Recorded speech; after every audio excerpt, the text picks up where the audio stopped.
அம்மா எனக்கு இந்த ட்ரெஸ்ஸே பிடிக்கலம்மா. பேண்ட் ஷர்ட்டு தானே பிடிக்கும். பேண்ட் ஷர்ட்டை போட்டுணுமா? இதை ஏன்டா எடுத்துட்டு வந்த? இந்த ட்ரெஸ்க்கு என்னடா குறைச்ச? கொண்டு போய் வெயிடாத.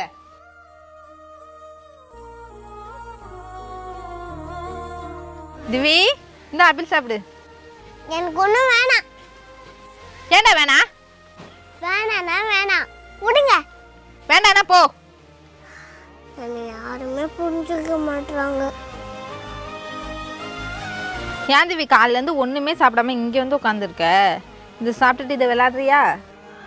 எனக்கு ஒன்றும் தேவையில்லை. ஏன் எதை கொடுத்தாலும் காலிலேருந்து வேணாம் வேணான்னு சொல்லிக்கிட்டே இருக்கானே தெரியல. திவி, இதுக்காக தானே காலிலேருந்து சோகமாக இருக்க?